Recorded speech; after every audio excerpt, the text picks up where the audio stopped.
This week we took the most decisive steps thus far to make good on this promise to you. We have linked 6 groundbreaking partnerships with other federal agencies to delegate Education Department programs that are redundant with existing programs at Labor, State, Interior, and HHS.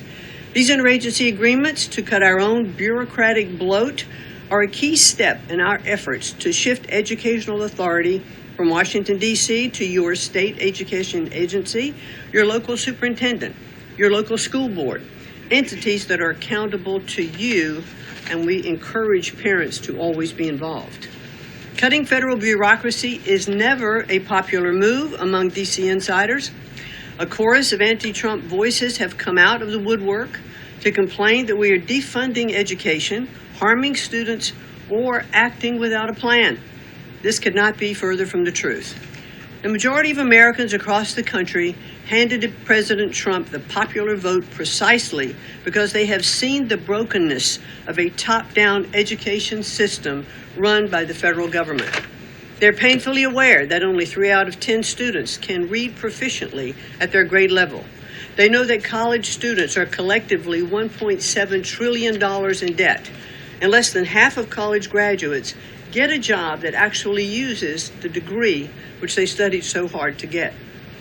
They see more teachers than ever before leaving the profession due to burnout, over-regulation, and lack of autonomy in the classroom. Anti-Trump voices are stirring up fear that returning education to the states is a draconian action. When Americans hear that we are shutting down the department, but given no other details, 51% oppose it.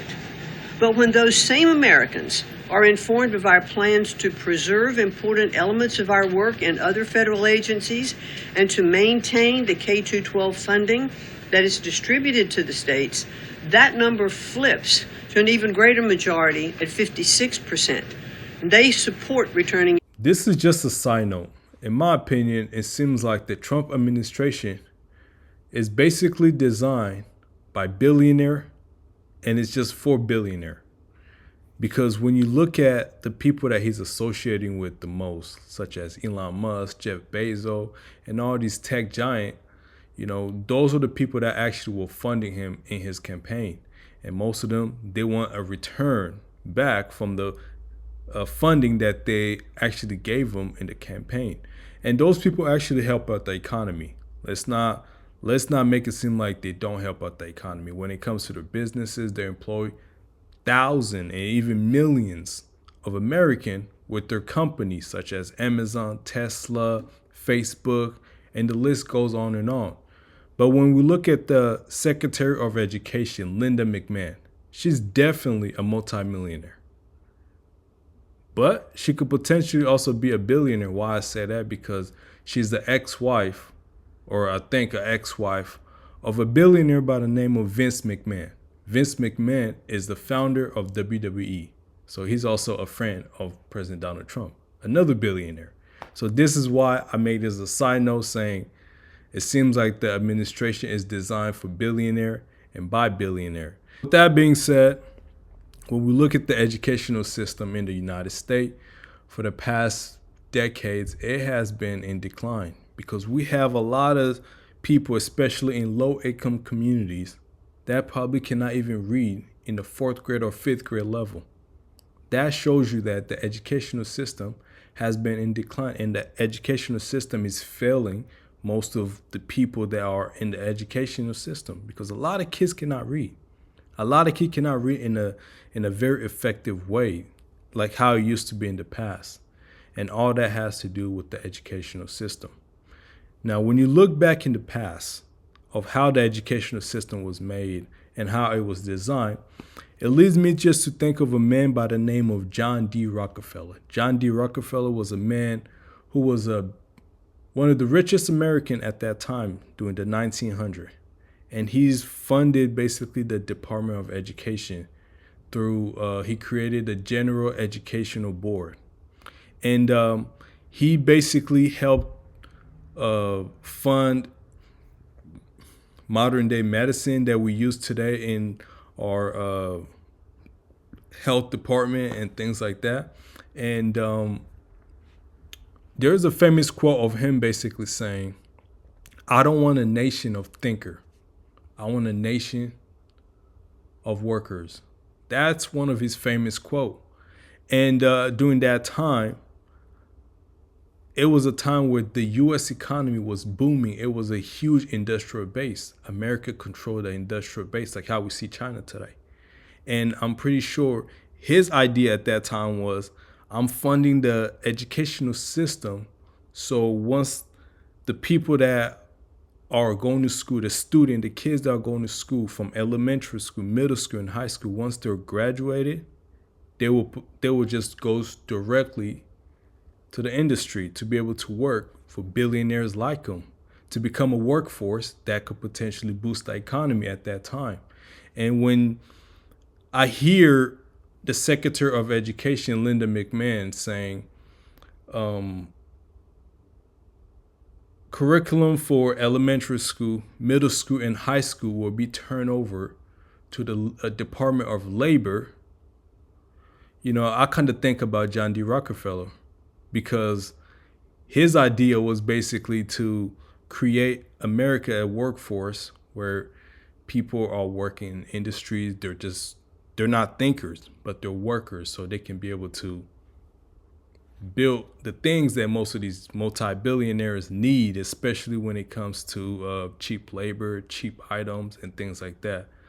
So when you take a look at the educational system in the United States, so far it has failed a lot of people. And now we're hearing that the Trump administration is planning on dismantling the educational system.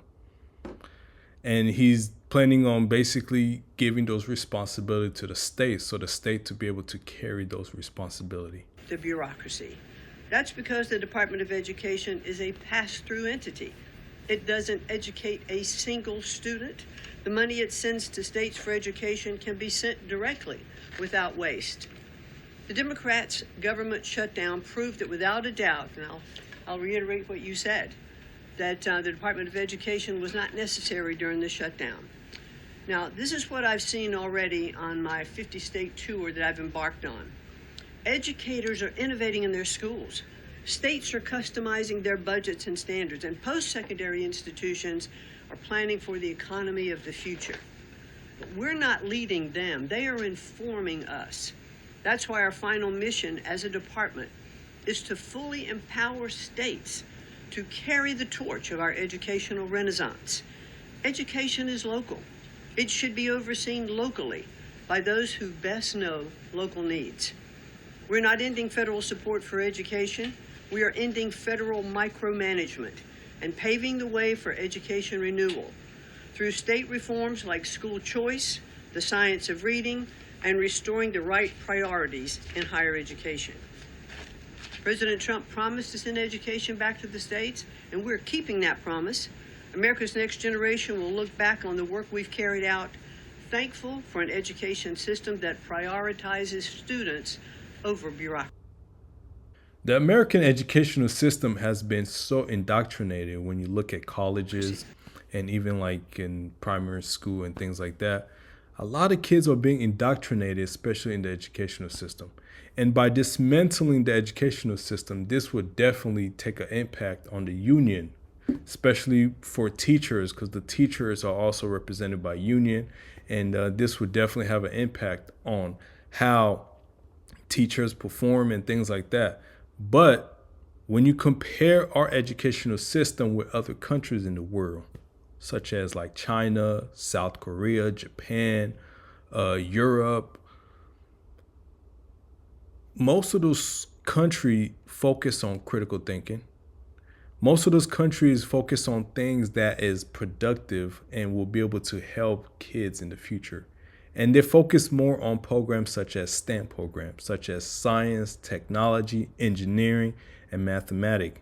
While here in the United States, kids don't even probably remember the multiplication table. There's a lot of kids, especially in low-income neighborhood, they can't read in the third grade level. There's a lot of kids who probably can't even, spell. They can't even, come up with things that's creative.